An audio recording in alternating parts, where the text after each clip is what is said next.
はいどうも、ホルモン島田チャンネルのぶっちゃ島田です。夏といえばアイス、アイスといえば夏。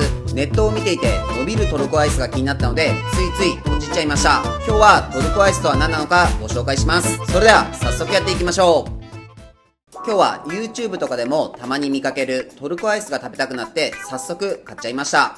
トルコアイスが通常のアイスとどんな違いがあるのかわかるように比較用でハーゲンダッツとスーパーカップも買ってきました。これがネットで買ったトルコアイスドンドルマンです。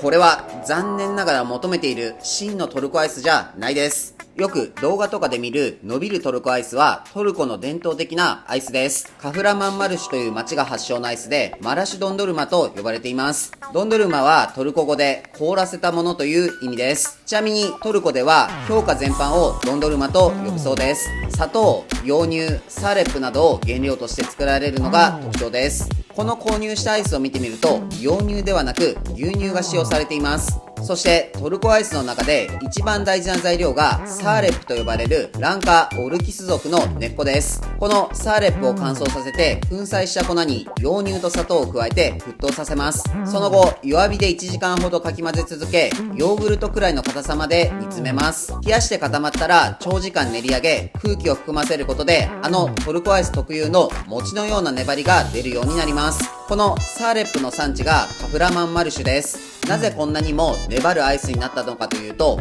まだ冷蔵設備の整っていない300年前に町で作ったアイスを山の上の人たちまで届けていたそうです。その時に暑さで溶けないように粘り気を持たせたのが始まりです。今ではこの粘りを使ったパフォーマンスがドンドルマの魅力です。ちなみにこのサーレップは標高 1000m から 1500m の自然の中で野生で育ち人工栽培はされていません。1kg のサーレップの粉を採取するのに2600株のサーレップが必要となります。年間でも45トン程度しか採取できず近年減少の危機にあるため2020年に輸出が禁止となったそうです。なので最近ではサーレップを使用せずでんぷんや増粘多糖類を使用した商品も多いです。こちらの商品もでんぷんが使われています。当たり前ですがスーパーカップは全く伸びません。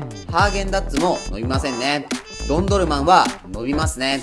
しっかりと伸びています。それぞれ食べてみましょう。スーパーカップは夏の定番です。ついつい食べちゃいます。食感は口に入れると溶ける感じです。ハーゲンダッツはスーパーカップに比べるとかなり濃厚です。ミルクの量が違いますね。次はドンドルマンです。白玉を食べているようなもちっとした食感があります。不思議ですね。見た目はネバっとしていますが食感は餅です。トルコアイスのレシピを調べてみたら餅を入れたり納豆のネバネバを利用したりいろいろな代用方法がありますね。餅でいけるということはもしかしたら白玉粉でもいけるんじゃないでしょうか。ということで今日は白玉粉を使ってトルコ風アイスが作れるかチャレンジしてみます。ちなみにハーゲンダッツは高崎で作ってます。まずはボウルに卵黄、砂糖を加えてよく混ぜ合わせます。次に白玉粉に水を加えて練っていきます。なんか伸びそうな感じがしますね。次に鍋に牛乳と生クリームを加えて温めていきます。はじめに混ぜた卵に温めた牛乳を加え混ぜていきます。そこに白玉粉を混ぜ合わせます。次に鍋で少し温めます。結構ダマになっちゃいますね。一度ザルを使ってこしましょう。これを冷凍庫で凍らせます。凍ったので取り出していきます。思ったよりカチカチです。それでは器に盛り付けて食べてみましょう。いただきます。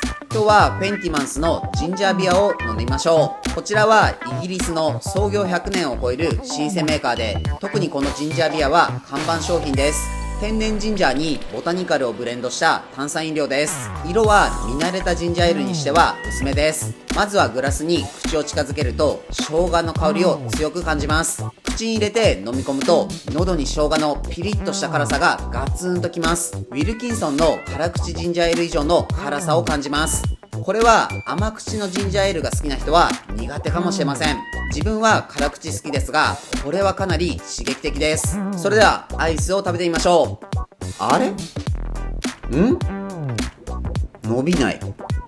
あれ？おかしいな。あれ？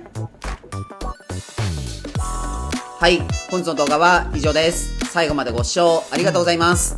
トルコアイスいかがでしたか？味はミルクアイスで、食感は少し白玉のようなもちっとした感じがありました。でも全く伸びませんでした。配合や別な材料など次回に向けて新たに試作をしていきます。自分たちは群馬県前橋市と高崎市でホルモン島田というホルモン屋をやっています。群馬には美味しいお肉を食べられるお店がたくさんあるので、もし群馬に来た際はいろいろ探してみてください。この動画がいいなと思いましたらチャンネル登録、高評価よろしくお願いします。